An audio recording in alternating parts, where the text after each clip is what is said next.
Oh my gosh, I can't believe I get to say this finally. Fall is here. Well, for me, it's the start of my tour.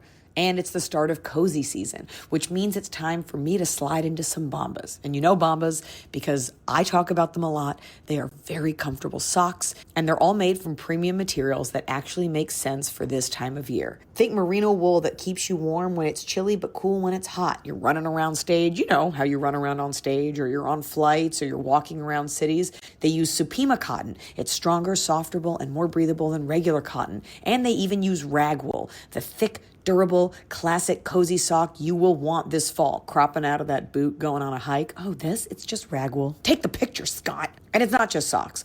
Bombas designed slippers that make it hard to leave the house. You want to curl up, you want to get cozy. From Sherpa-lined Sunday slippers to package-friendly gripper slippers and even waterproof EVA Friday slides. And with their happiness guarantee, if you're not 100% into what you got, they will make it right. No risk, all reward. We have arranged an exclusive offer for Ask Iliza Anything listeners. Now, use the code or else we don't get the credit and we can't do our show. Head over to bombas.com/Iliza and use code Iliza for 20% off your first purchase. That's BOMBAS.com/Iliza. Code Iliza at checkout. Lemonada.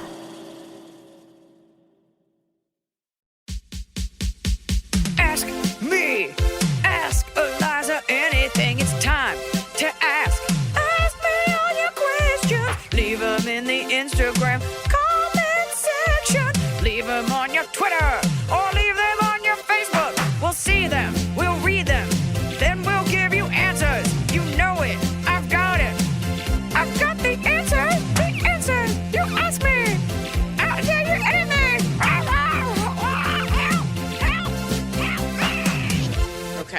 Okay. We need to dispel a scam. Your name is now being used in a scam, Iliza. I saw that, and can I tell you something? Are we talking about the same scam?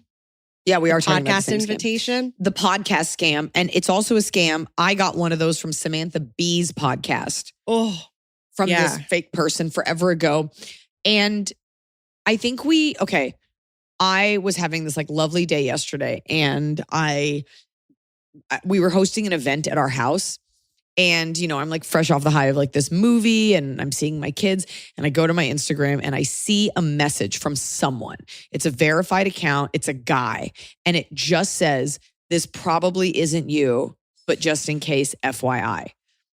And it's a blurred thing. I don't see it yet. And my mind starts reeling because the way they said it felt very, and I don't know this person, felt very young guy. It felt like baiting. It felt like they went and found a naked picture of you, or it felt like they found something awful you said on Twitter once. People elucidating you to the fact that something about you online isn't good, a word you used, something someone is saying about you. And I was like, I'm not going to click on this. I don't want to fuck up my day. If it's bad enough, PR would reach out. And it's chances are it's just something that I have no control over that this person's doing to pretend they're a friend but be shitty. And I was like, I'd rather just live in the ignorance is bliss of it all and not click. And then I kind of got bored around 11 o'clock. I was like, what the fuck is it? And it was that email scam. I was like, who cares? Ugh. This scam, the equivalent is, and I've talked about this on the show for normal people, is I get emails that are like, we want to give you a job at Coca-Cola. Click here to set up an interview time. And it just tries to get your Facebook login. They will actually get on a Zoom with you. And then they'll get your info. Wild. It's so sweet. Somebody was just posting on Reddit the other day that they were invited. It was on Instagram. Somebody who does these cool miniatures was invited to be, they thought, on Chelsea Handler's podcast. So they go through, they're like, I do kind of an interesting thing. Someone might want to talk to me about this. And then they lost their Facebook page because the scammers took it. It sucks. So we got an email from someone who was invited. Read it because they always use the name Joe Carter, I think. Yes. So it says, hi, blank. We've locked in Monday at 8 p.m. Eastern for the interview. We're really excited to feature your story on Ask Iliza Anything. Before the interview, we'd like to schedule a brief preparation Zoom call. During this session, we'll walk you through how to join the interview via Facebook. That's it. It's on Facebook. That's what makes me so mad. Go over the flow of conversation and finalize details so everything runs smoothly on the day. Would tomorrow at 5 p.m. Eastern work for you? If not, please let us know what time is most convenient. We'll be happy to adjust. Looking forward to a great session together. Kindly. Then they have the yellow podcast art, Joe Carter, guest coordinator, Ask Guys Anything podcast. They have Facebook, YouTube, Instagram, X, website, email, elizaschlesinger.podcastbooking@gmail.com, address Like I would ever use my 345 last Maple name. Drive. Right. Why would Joe Carter be using Iliza Schlesinger? Well, you know what's crazy? Maple Drive is where my representation is. So they pull that off your, Ugh. So they basically try to get you to go into use a Facebook and use your Facebook login because there are places that let you log into legitimate things with your Facebook or your Google login, you need to screen grab that and we need to make like a little thing and put it on the Patreon. And I'll put it on my Instagram to be like, this is not me. I'm not interested in any of you being interviewed on my podcast. I mean, the thing is, it's like, luckily for your listeners, you really don't have guests now. So it's like, but that it just sucks because it's like, it's the same one as when they're offering jobs. They're getting somebody's hopes up and it's mean. It's mean and it steals your data. And it's also, if I don't even know how to get on my own Facebook page, so good luck with that. But also it's like, whenever you see someone that does things differently, you're like, really not a Zoom or a phone call? It's through Facebook. Spidey senses go up. I think one of the jobs, maybe the Coca-Cola one, I was like, hi, I would love to not use Facebook. I don't have one, blah, blah, blah. Could we please talk via other means? I'm available via this. No, sorry, it has to be. Because I wanted to see what they do. And it's so funny because they don't just give up. They're like, no, we really have to go. This is the system. So if you can't do it, we can't. Okay, well, if I was such a great candidate, you would just call me on the phone, dipstick. Insane. But that's also a great lesson for life. Like, if I was so great, then you would have figured out a way. And whether it's dating or friendships or the girl who, on the last podcast, she's sending gifts to the friend who's not answering. Like, if people wanted to, they would. If they wanted to text back, they would have. If they wanted to not be tacky when they RSVP'd and showed up, they would have. Like, most things don't require this many hoops. It's not like you're like a candidate for like the Citadel or something. Yeah. If it's too good to be true, also just, it's not happening. For sure. All right. We have no free lunch. No free lunch. We have some good questions, so let's do it. Okay. Petty cousin is holding dead grandma's recipes hostage. Not the recipes. Dear Iliza and Emily, and the Best Pod Squad going, I need advice. I, Ashley, am a 37 female. My cousin, 39-year-old female, Stacy. We just had a major confrontation after she went into my grandma's home after she passed by herself and stole her beloved recipes. Oh my God. For context, Stacy has been estranged from the family since she was 16, has always hated my grandma and grandpa. My mom and her father are siblings, and they always lived 4 hours away from my grandparents while we lived 20 minutes away. She blames us for always getting more attention, and she refers to herself as being the redheaded stepchild of the family. After my grandma passed away, she went to the house. Super original. What she called herself, the black sheep. After my grandma passed away, she went to the house without anyone knowing, took a bunch of furniture, a valuable coin collection, but worst of all, her recipes that she made for us for Sunday dinners and holidays, all of our childhood. Our plan was to make copies and give them to everyone, but now Stacy, after 1 year of saying she will share them with us, still hasn't. I contacted her to check in and never even brought up the recipes, just talked about family drama and how much she hates my family. After talking for an hour, we hung up. She sent a text the next day saying she knows I only contacted her to find out about the recipes and, quote, Ew. Me contacting her is triggering and to never contact her again. I haven't said anything since, and I'm wondering if I should let this go or break into her house and steal the recipes back. Please help me. Thank you, Ashley. That's so hard. I think she's gotten rid of them. They're probably just sitting in a stack, to be honest, because she knows that she can hold them over your head. The girl is obviously crazy and mean and shitty. If it's easy to break in her house, like if it's easy, like you say, break in, like if it's easy to like get her dad to like give you a key and poke around and take them, I actually absolutely would. There's always the version where you're like, actually what you did was illegal. And did grandma have a will? It's a bummer that her dad can't get involved and everyone's going to be like, whatever, it's a bunch of recipes. It's a shame. You might have to let it go. And when I say break in, if it's not really breaking in and you're not going to go to jail and it would be like going into your brother's car or something. Can your parents help? I wonder if you can use the threat of legal action about the coins to get her to give the recipes back. Like, look, we're not going to bring anything against you. We're not going to report that you went around the will if you give us those friggin' recipes. Yeah, you could do that. And you could, is she an idiot? Because she sounds dumb. She sounds dumb. Could you do something from a lawyer Mm. and email them and be like, in the matter of the coin, like these itemized things, legal action will be taken, and then maybe you can be like, maybe you could lie to her and say it was betrothed to you. It's tough because you can't call her and be like, well, we won't sue you if you give me the recipes, because that's not how the law works either. I also think there's a world in which the recipes don't exist anymore. So I wonder if there's something you could do with the rest of your family, which is come together with them and see if you can start like each weekend, like you used to do Sunday dinner with your grandma, like get together and see, hey, I remember this one recipe she had. I loved it. It had apples. Like, can you figure it out together? Can you do some reverse detective work? It's such a bummer because she just did all that to hurt people. And it'd be one thing if she just took the coins and the furniture. Yeah. But taking recipes that she never plans on making means that this girl is so broken. And so you almost are better off literally never talking to this person again, because she'll hang herself. Like, don't say this. Sorry, that came out wrong. I mean, maybe she will, but she'll create enough rope to hang herself, just like in life. I should have said the rest of the metaphor.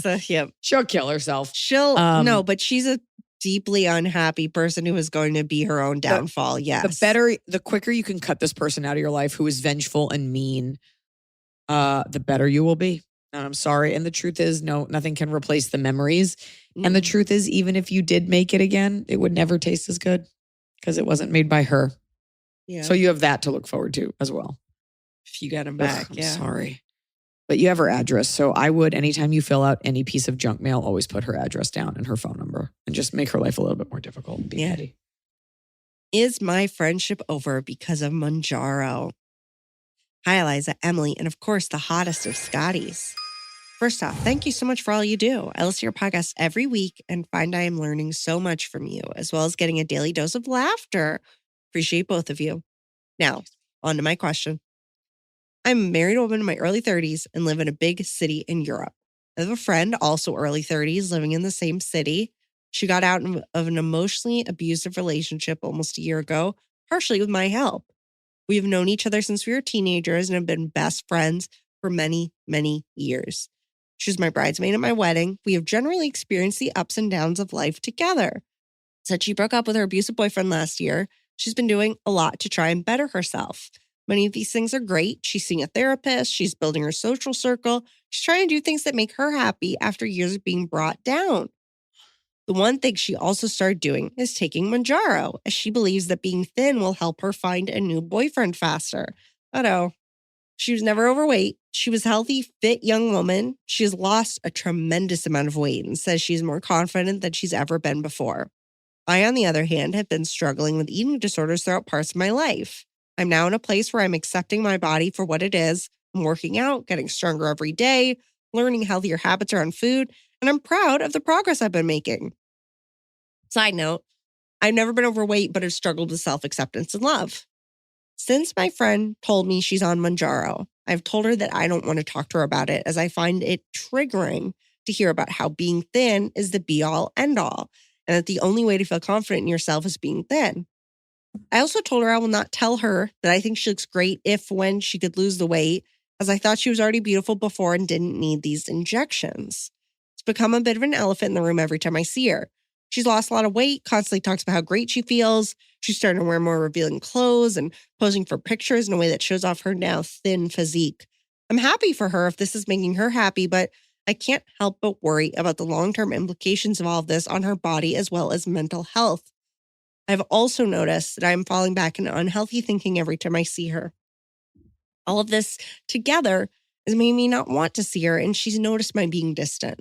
My question is, do you think our friendship can recover from this? And how do I even start with that? I know a lot of my feelings come from my past struggles, but can't help but wonder if our differences in perspective on this matter will eventually break us apart. Help. I would hate to lose my best friend over this. I think my friend listens to this podcast, so please keep me anonymous. I mean, she knows it's you. She's going to know. Look, you're not going to like what I have to say. I have an immediate... Okay, you want me to say mine first? Sure. Because I have an immediate thing, which is, I think Mounjaro is great for certain people. I think why not? But the fact that your friend is saying she believes being thin will help her find a new boyfriend faster.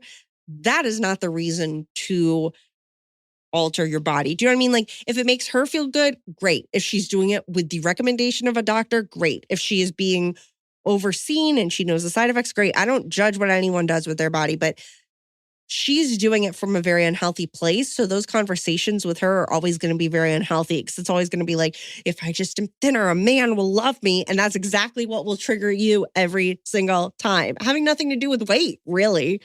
I don't disagree. I think we're conflating two things. I think it's insufferable to hear a person talk about, once I do this, then I'll get a boyfriend, because that is such a gross thing. But I do think there's a little bit of jealousy. And because you're not saying, I love my body, you're like, I'm just have to accept it. And that's hard. If you don't love the way it is and you're like, this is what I'm physically capable of and I want to do it naturally, which is great. I do think, as I watch people that I know that have taken it, I see celebrities, I see the backlash. Losing weight is so incredibly hard. And people that don't have to deal with it, or have never had to deal with it, or have a fast metabolism or whatever, don't really get what a battle that can be.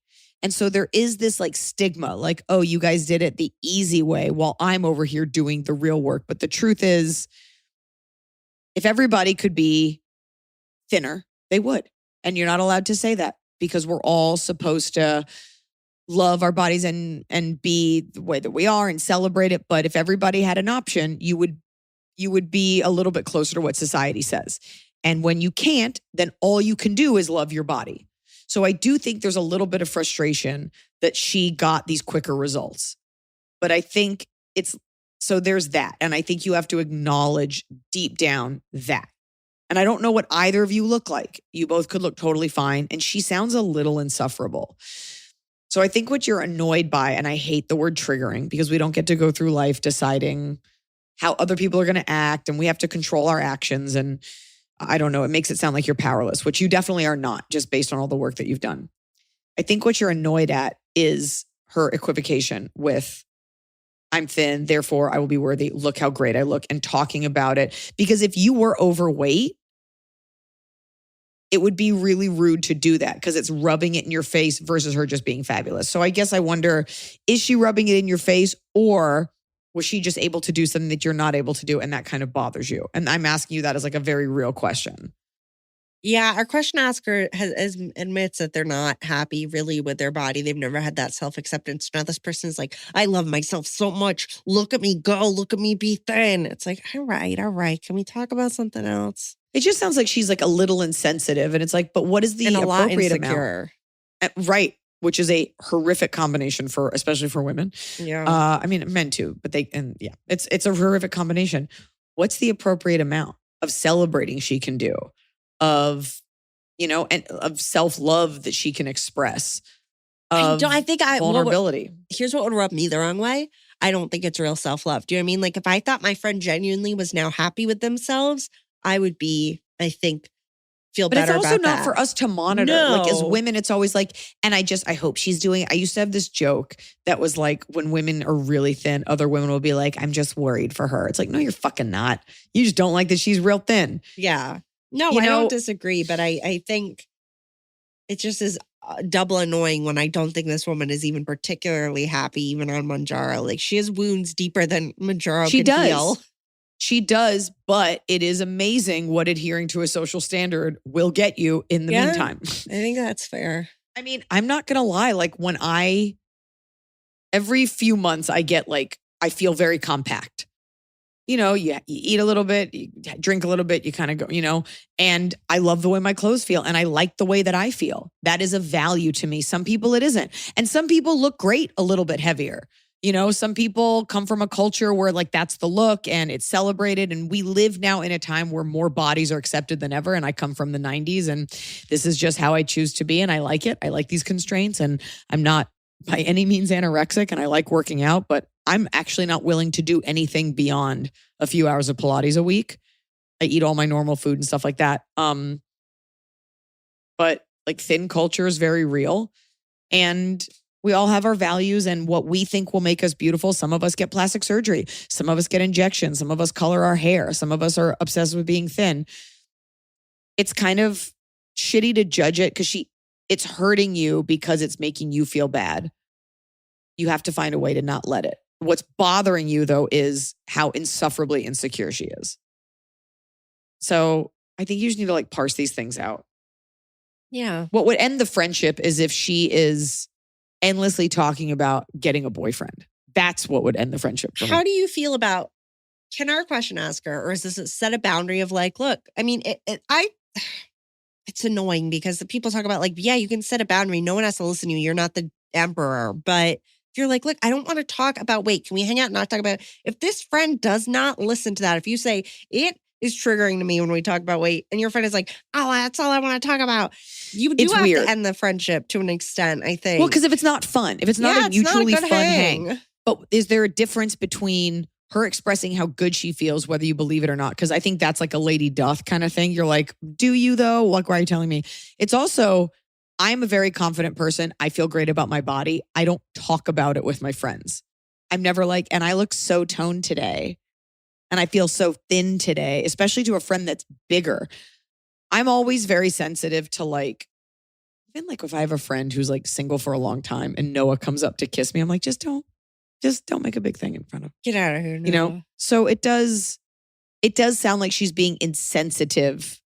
Yeah. To any aspect of this. It just sounds like she's a little selfish. I wonder if she's ever been sensitive or if she just think about it. Yeah, think about it. Get back to us. Has she always been the same?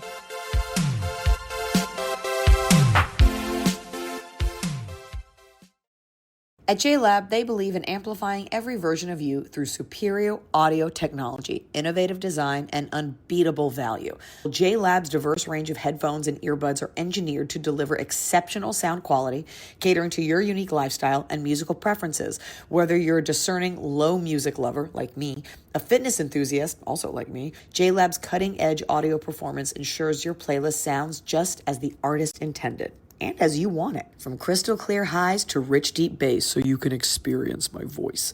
They have fine-tuned their products to match your every mood and moment. Like J-Buds Luxe, it's their hybrid active noise-canceling headphones with over 70 hours of playback. They also have J-Buds Pods, 56 plus hours of playback, lab-quality sound, and they come in black and mauve. And for when you want to listen with others, they have J-Buds party speakers, over 12 hours of playtime, LED lights that are customizable to set the mood, and they unleash 30 watts of power, plenty loud for the entire party. We have a special offer for Ask Iliza Anything listeners because I know you guys love listening. Look for the blue box at retailers everywhere or shop jlab.com and use code Iliza for 15% off your order today. Feeling better in your body shouldn't be a full-time job, and that's why Hers makes it easier to get started and stick with it, backed by expert-guided online care that puts your weight loss goals first. Hers is transforming women's healthcare by providing access to affordable weight loss treatment plans. They connect you with a medical provider who will work with you to determine the best treatment option for you. Weight loss by Hers is realistic, not restrictive. Hers provides access to affordable weight loss plans built around oral medication kits and GLP-1 injectable options, with oral medication kits starting at just $69 per month with a 10-month plan when paid up front. This isn't cookie cutter care that forgets about you in a waiting room. This is your health and goals put first, with real medical providers making sure you get what you need to get results, all from the comfort of your own couch. Whether you want to lose weight, grow thicker, fuller hair, or find relief for anxiety, Hers has you covered. Visit forhers.com/Iliza to get personalized, affordable plans that get you. That's FORHERS.com/Iliza. forhers.com/Iliza. Weight loss by Hers is not available everywhere. Compound products are not approved or reviewed for safety, effectiveness, or quality by the FDA. Prescription required. See website for full details, important safety information, and restrictions. Actual price depends on product and plan purchased.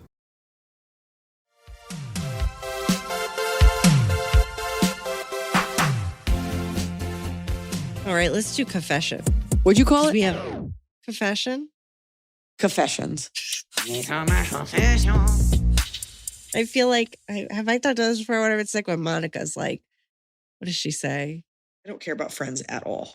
All right, let's do this. Okay. All right, Iliza, I have a confession I don't feel guilty about in the slightest. It all went down last year on the very last day of my son's kindergarten. My kid bless his sweet, unsuspecting heart, had the misfortune of sharing a classroom with a child who was, to put it mildly, demon spawn. This kid is pure evil in a 5-year-old package. He would tell my son he was going to bash his head open, beat his face in. Jesus. And told my son I didn't love him. He got his clothing, broke his things, pushed him, the works. These are 5-year-olds. I brought every single incident to the school, told my son to steer clear, gave them every detail. So did all the other mothers whose kids were being bullied. The school's response was a resounding nothing. We didn't witness anything, so there's nothing we can do. I even laid it out for them. I will accept 0 punishment for my kid if he ever retaliates because you've basically just given him a license to. They also told us all not to bring it to the mother directly. You have at least 6 more years of the school gates together.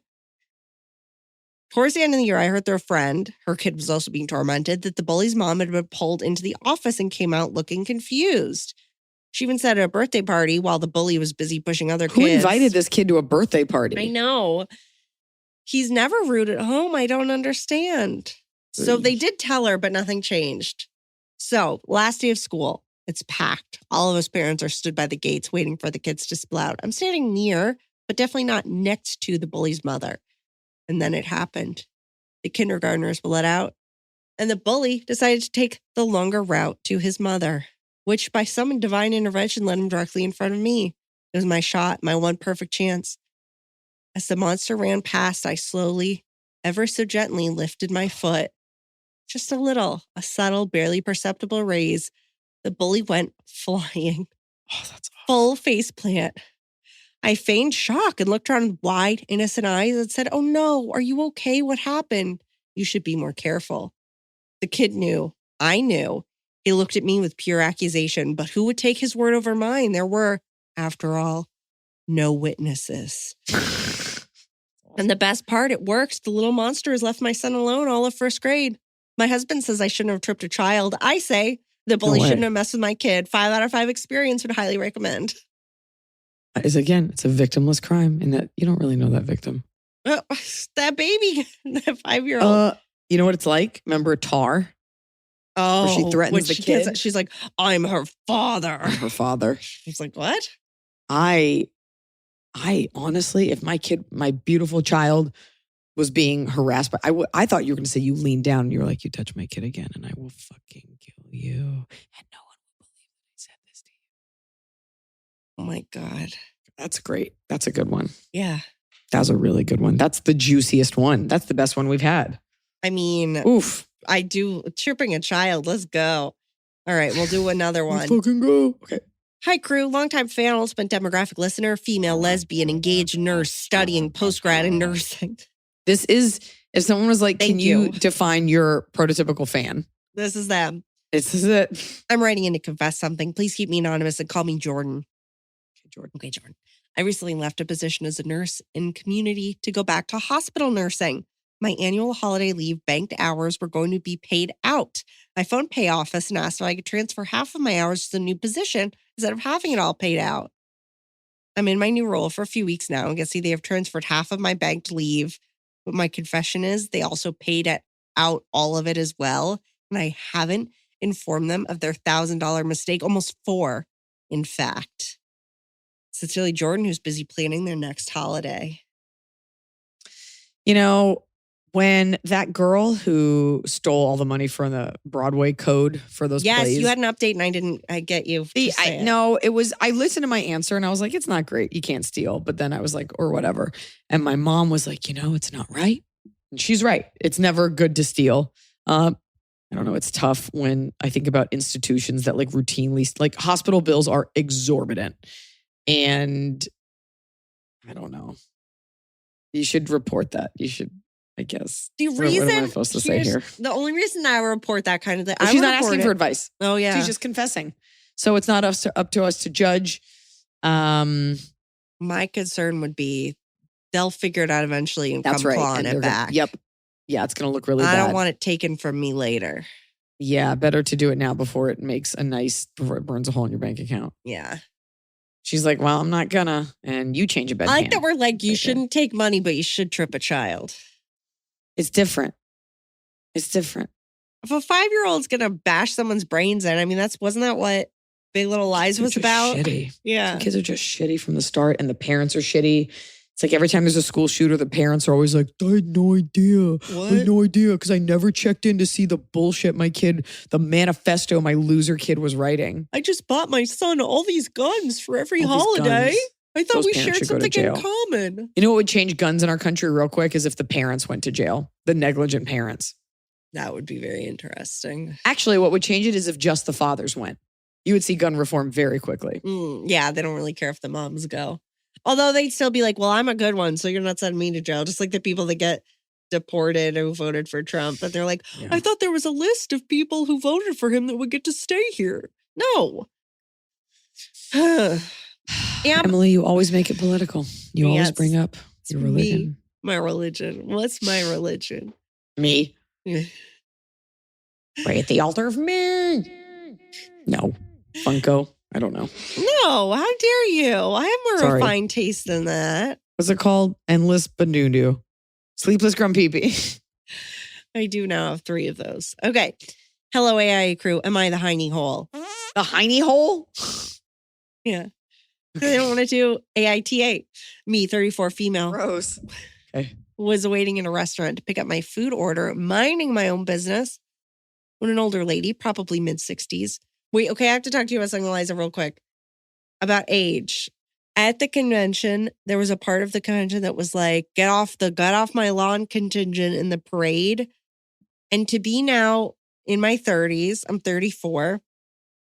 And they're like, anyone over 40 can join this group of old people who are mad at everyone else at the convention. Like 40, that's your cutoff?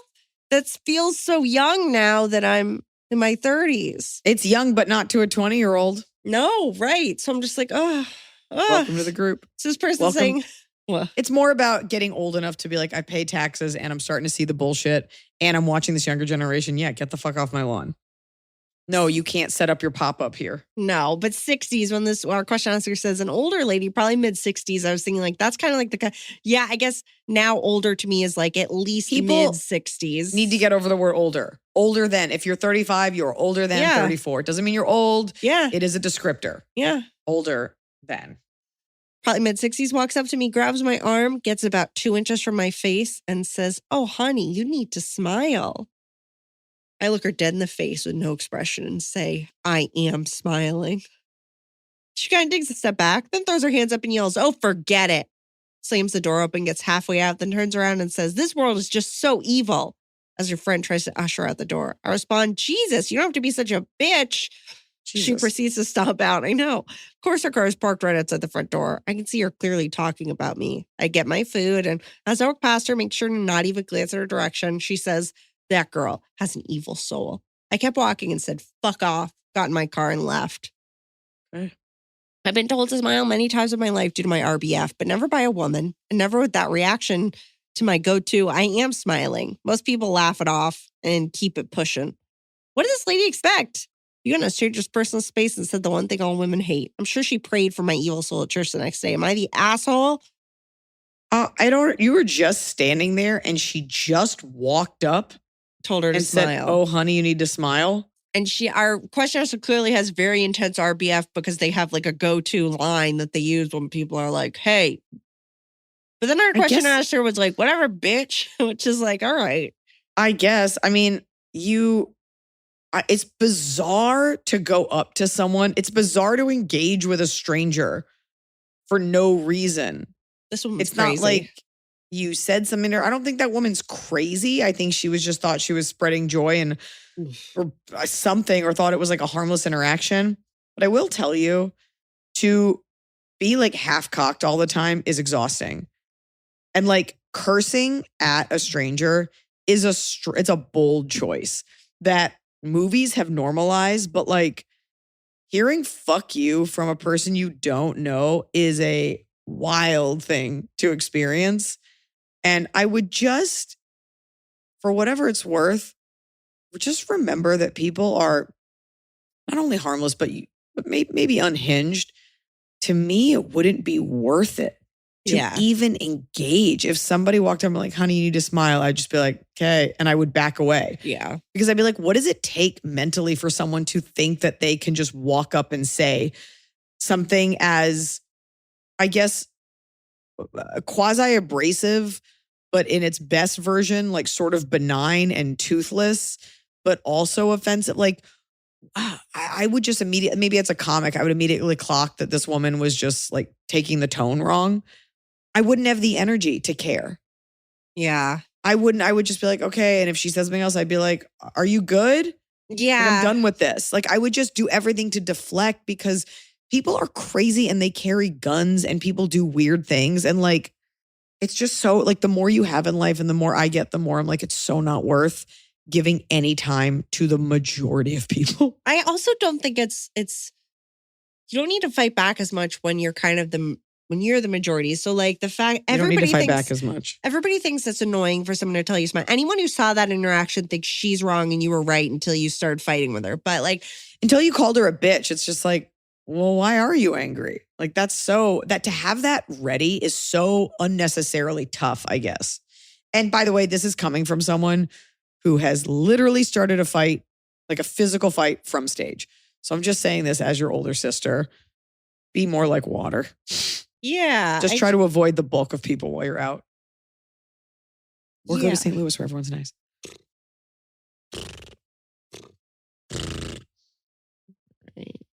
Okay. You already answered this one, but we're doing it anyway. You couldn't hold it in. I couldn't hold it, my urine. My opinion urine. Hi, AI fam. Am I being petty and unreasonable? My ex-fiance, male 37, and I, female 34, were recently back together after breaking up last year. We got back together. He wanted me to remove from my phone and social media 2 men I had a previous sexual relationship with, one of which was my best friend before I met him.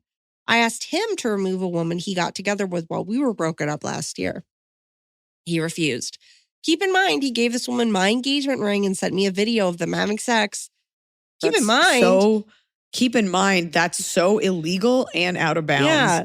Fast forward 3 months. We had recently been talking about the future. Did you keep it in mind? No, you didn't.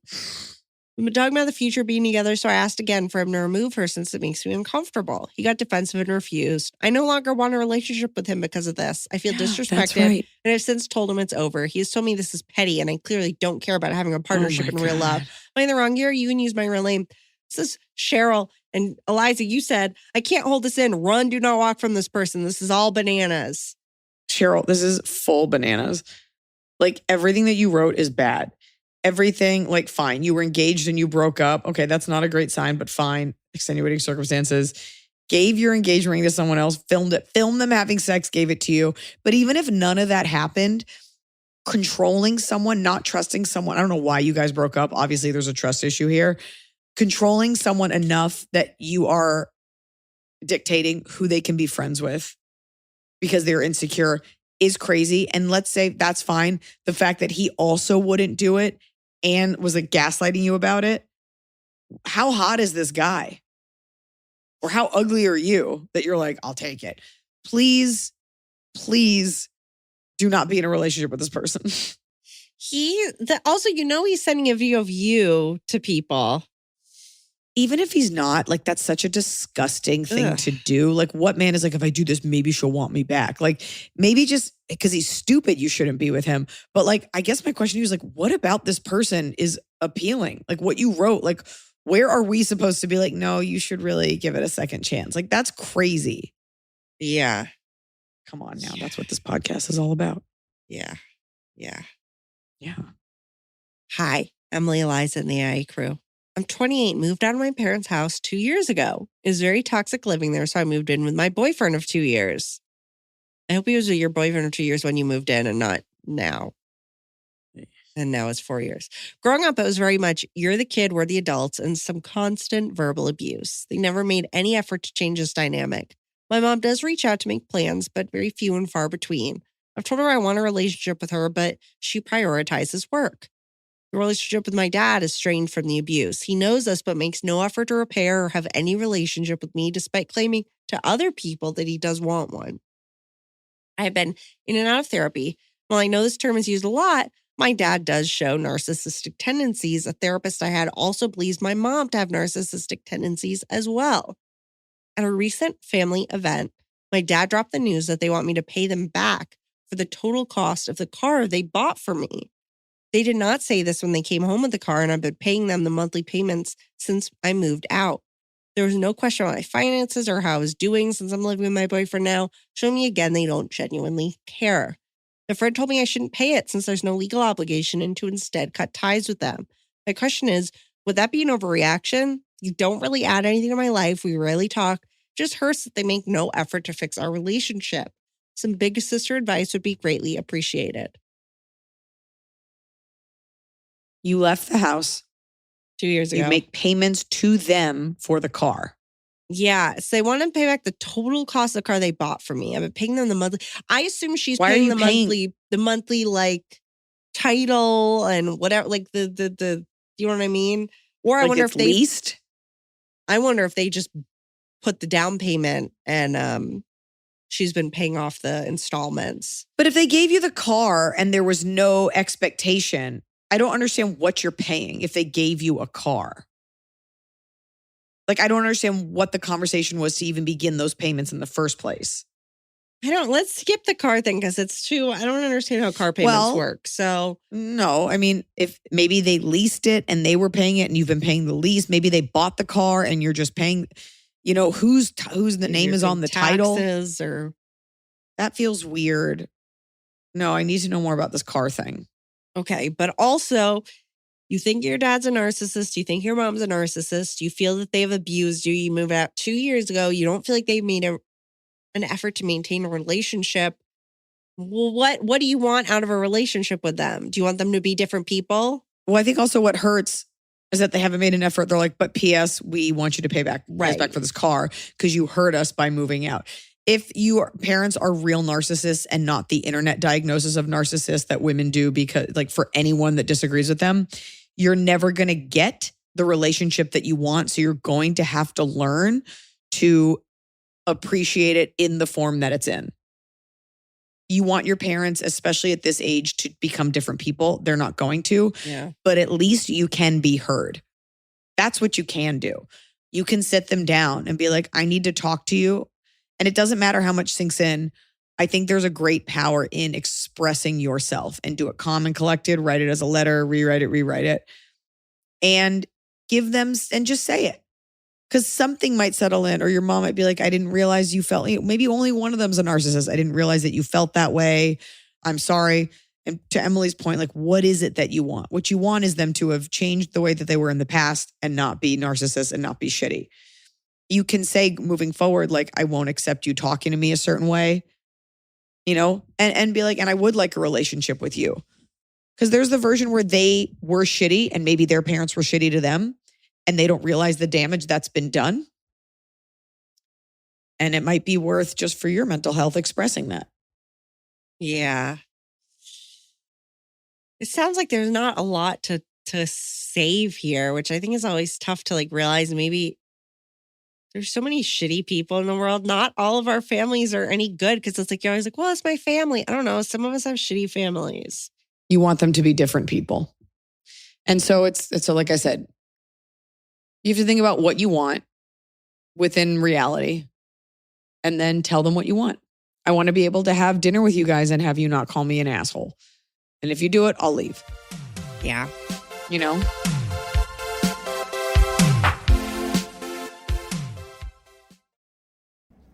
We could all use a little hope, and I like watching movies that tell the stories of real-life heroes with the courage to stand up in the face of indescribable evil. And that's the feeling I had when I watched Bao, Artist at War. Yes, it's a Holocaust story, but it's a film about how art and love can save lives, literally and spiritually. Bao brings a different lens, part thriller, part love story, part tribute to the power of creation in the face of destruction. Joseph Bao was a prisoner in a Nazi concentration camp, forging documents to help others escape. But he was also a poet, an animator, a romantic, and his story, his love, his resilience, It's like something out of fiction, but it's real. If you connected with Schindler's List or Jojo Rabbit, films that show not just what was lost, but what was fought for, then you need to see this movie. Bao, Artist at War hit me so hard, and it's one of those rare films that stays with you. Read about Joseph's real-life journey and find showtimes near you. Bao, Artist at War opens only in theaters for a limited run beginning September 26th. Go to Baumovie, BAUmovie.com and watch the trailer. I think that we are all, for the most part, kind of financially illiterate. Like, you might have a bank account, but it's really hard to grasp the way that money works. And if you've ever found yourself asking, why didn't they teach us this in school? I feel that way almost all the time when I deal with money. And that's why I'm giving my kids the education I didn't have, and I'm giving them a head start on their money skills with Acorns Early. Because the truth is, a lot of people don't talk about money, whether it's uncouth or it's something that's just not done or they don't understand it. But that doesn't mean you're not going to have to deal with it later in life. Better to educate yourselves. Acorns Early is the smart debit card and money app that grows kids' money skills as they grow up. You start with the in-app chore tracker and you teach your kids the value of $1. Then your kids can set their own savings goals and start building healthy money habits early. Kids can spend what they've earned in their very own customizable debit card, giving them that extra sense of independence. Plus, with Acorns Early spending limits and real-time spend notifications, parents always stay in control. Ready to teach your kids the smart way to earn, save, and spend? Get your first month on us when you head to acornsearly.com/Iliza or download the Acorns Early app. That's 1 month free when you sign up at acornsearly.com/Iliza. Check it out and let us know what you think. Acorns Early Card is issued by Community Federal Savings Bank, member FDIC, pursuant to a license by MasterCard International. Free trial for new subscribers only. Subscription fee starting from $5 per month unless canceled. Terms apply at acorns.com/early terms.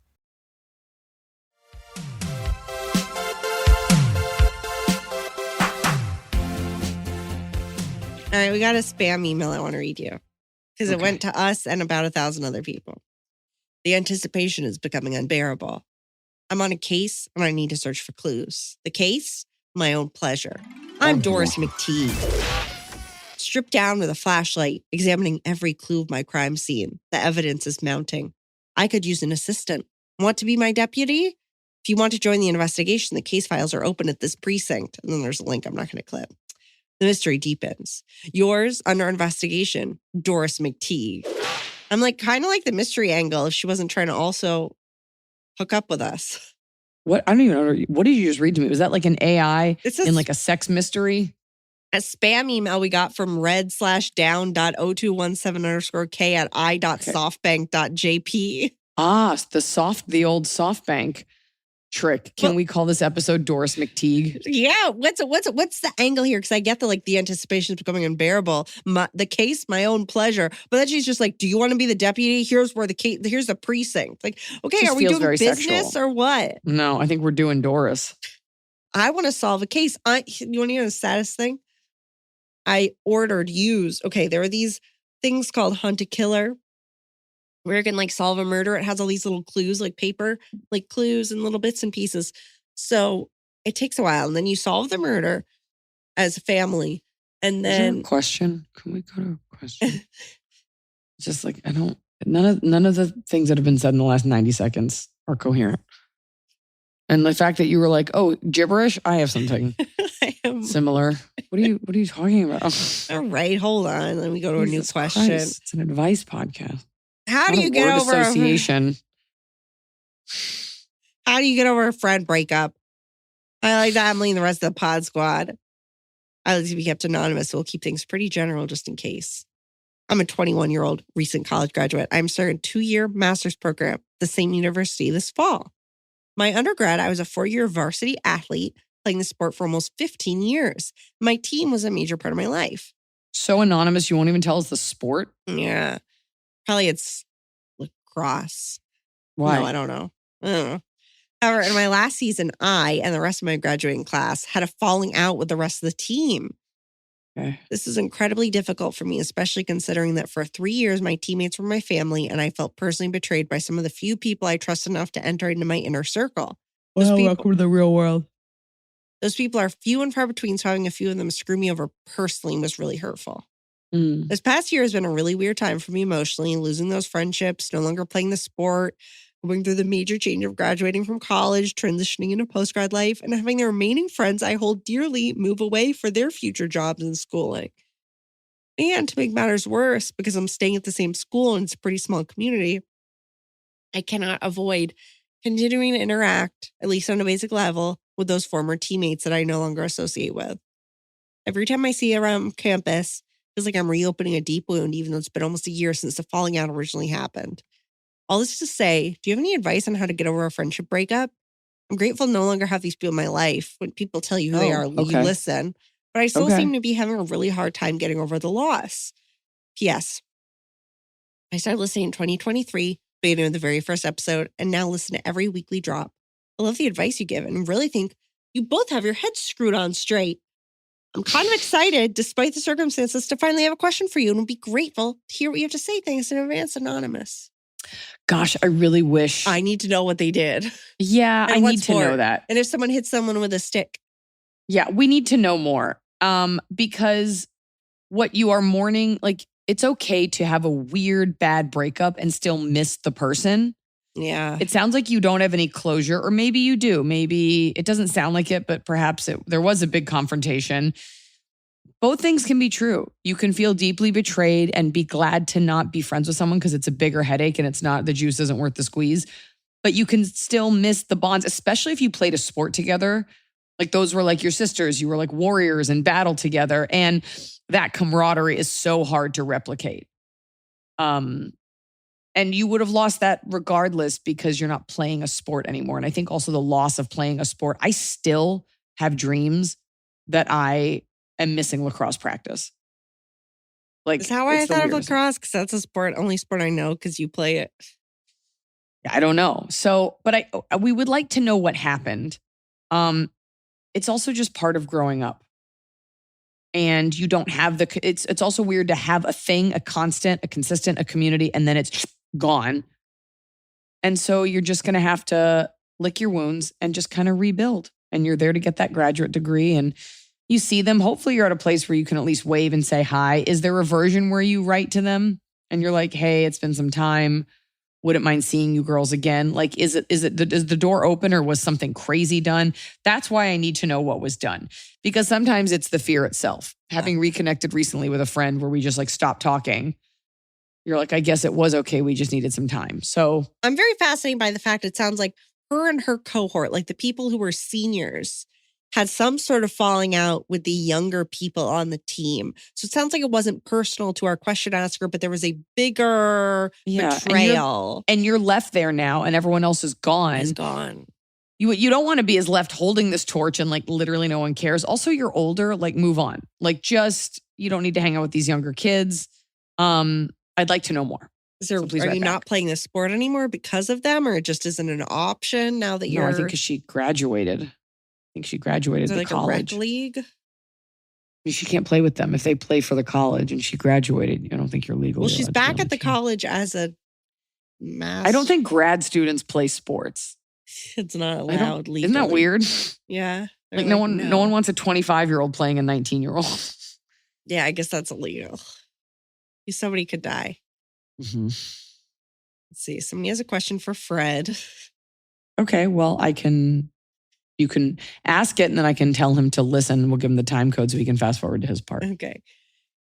I never know when he'll pop in, but I would love to hear his reaction to this story. I saw a clip of CBS Morning on TikTok talking about how the U.S. Open reeked of weed and Casper Ruud was super pissed about it. Is tennis better to watch when baked? Is this a common thing at the U.S. Open? My dad's going to say, I don't smoke weed, so I don't know. I don't fucking know. Do you have any take on the U.S. Open, Iliza? It happened to be on in the lobby and I saw one of the tennis players like got into like a little snippy match with a black girl and a white girl. And I guess the white one was being rude to the black one. And it was something like that. Mm. And the black girl was like, I think the black girl may have been right and the white girl was being right. I don't know. I'm only saying black and white because I didn't see their names. I just knew that I just saw their different colors. I do like that we are in this stage of women's sports. Now this door has been ripped off the hinges by women like Serena Williams and by, WNBA players who I like that we're in a place where women are able to have the attitudes that male athletes have had for years. Whether it's like Sophie Cunningham and all like the Caitlin Clark drama, just the fact that we're getting women that are, it's more Sophie Cunningham because Caitlin Clark I don't think is as outspoken. The fact that we're and women's soccer has been doing this for a while, but like I remember playing sports in high school and it was like your skirt has to be after your fingertips. You've got to be a lady. We've got to dress up. And there was such a referendum on women's behavior and controlling that. Meanwhile, male athletes are like raping people and partying and saying whatever the fuck they want. I like that women are finally getting a chance to be like, no, that was unfair. And I'm not going to just be quiet in the name of sportsmanship. And I'm going to do what I want to do and be incredible at what I do. So you can't tell me nothing. Yeah. I just like that women are getting to be a little bit louder. Yeah. That's all. Yeah. Okay, top of the cop. Okay. It's the top with a cob. We're doing it right every day. You just take a bite, top of the cob. Starting with bottom. My bottom is, now that I'm sick, is that there's a strange stain on my pants. I don't know where it came from. It could have come from my nose. It could have come from. Oh man, you don't even care. I've given up. Oh boy, is it colored? It's not blood, but it's not, it could be oil, but I don't know what I've eaten that's oily. Oil stains come out of nowhere. And you're like, how is this on my shirt? Let's call the episode, It's Not Blood. Was it Josephine McTigue? What was it? Doris McTigue. It's not blood, Doris McTigue. We're going to think we've had a stroke. That's my bottom. My bottom of the cob is, I often do this. I will have a second cup of coffee, even though it makes me anxious. No. Because I can't help myself. And this morning I needed to, so I just got back. Yeah. But our little baby Ethan has started his school and there's a whole protocol. Baby I know. School. He's so much bigger than every other kid in the class. Is he going to bully them all? No, he's just a gentleman. And Noah's like, I need you to take them because he has something to do. So I was like, I'm not qualified to parent both of my kids. I've never done this by myself. I put them both in the car because Noah made their lunches. I had to park so far away from the school because Hollywood is such a fucking hole.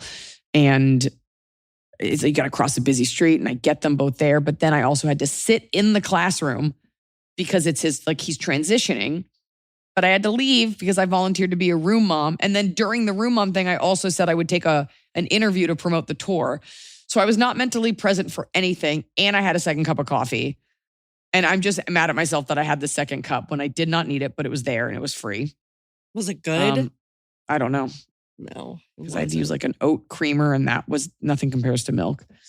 So the second cup, the bottom is I always do that little thing that I know is bad for me because I'm like, well, maybe this time it'll be better. Yeah. No, it's bad.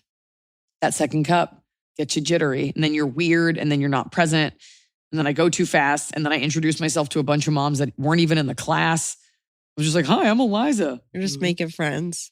Like different class. But the top of the cob was Ethan was fine. They're like, you have to say what he was so upset when Noah dropped him that he had special protocol. All the other parents, you're supposed to sit in the class and kind of direct them to the kids. And they were like, you can engage with Ethan because he's so upset.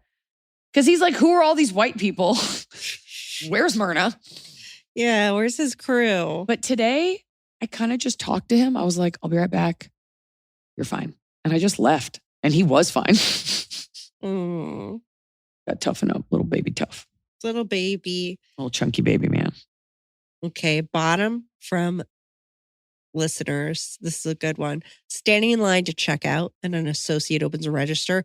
All 5 people who walked up after I've been waiting 10 minutes get through the new line before I check out. Oh, that's like when you're in security and they open up like another TSA line and it's just like, shh. You're like, I've put in the time. I've been here. I have standing been here waiting. Yeah, what about my equity? I've been here waiting. My top is sometimes Isles specifically will start licking my foot if it gets too close to her, which is like disgusting, but it makes me feel so loved because I've never got to do this. Who wants to lick a foot? Well, I guess some people do. Sorry to kink shame you all. No, Isles sits there and licks my foot. And it really, that's like the ultimate to me, like hey, I like you and I want you to smell like me. What's going on? Like, let me take care of you too. Because why else? You get when you put a hand in their face and they lick it, they're like, oh, okay, here you go. I love you. But that feels very, like she initiated that. She gave consent. Yeah. She initiated. She's like, you could use a bath. Probably that too. Yeah. You know what I think about? You said initiate. And we said consent. I think about that episode we did where that girl was like talking about not having sex with her partner. And she's like, we're both really heavy on consent. And you're like, cool, he's gay and you're not into him. Heavy on, who's like, I love consent. I just love it. Really, every time I kiss my girlfriend of 8 years, I'm like, is this okay? Do you want me to do fan top? It's another. No, I'll do another top. Okay. I was so exhausted today because I'm still like reeling from these night shoots. I fell asleep the wrong direction on top of the covers on my bed, like in a little ball. Oh. And like an hour into sleeping, I just felt like a little body just plop against mine. And it was Tianfu and she just slept next to me. Yeah. She's a good girl. A top from the fans. Restaurants/stores with a reward system that are worth it. 7 Brew got me thinking of this. Buy 10 drinks, get one for free. Hell yes. You could build up to it pretty quick, even if you only go a few times a month. That's still a free drink like every other month or so. Totally worth it. Totally worth the incentive. Love real points. Yeah. Yeah. You know who's great at that? Sephora. Oh, yeah. Because they always give you a little something. It doesn't even have to be something incredibly. We're like, ooh, a little something. Ooh, Lineage lip balm that I don't want. Great. Ooh, oil. Ooh. That's what I got on my pants, probably. Yeah, I think you have to put like baking soda or something. Yeah. I have another bottom, which I should say, but I'm saying every year we are besieged by ants. Yeah. And it's just really awful because they find any scrap of food. I hate them. And they come in. And I will tell you something revolting and disgusting. Do you want to hear it? Yeah. I actually don't want to say it because it makes me sound gross, even though I didn't do anything. I used a tampon and I wrapped it up. You don't flush them. And I threw it in the trash. Yeah. The ants found it. Did they try to carry it away to their lair? They probably would have. It wasn't so heavy. You saw a big line of them just My carrying husband it? sent me a very sweet text. He was like, hey, I think the ants found your tampon. What are you supposed to do? Like I had to take the trash out. Like it's not like it sits there for weeks, but it was that day. And like it doesn't like smell or anything, but that's so gross. That's so gross, but. And it's never happened, but it's just been so hot. They just come in looking for anything. Now I have a new fear. Oh, it was repulsive. Okay, I can't believe I shared that. I gotta go.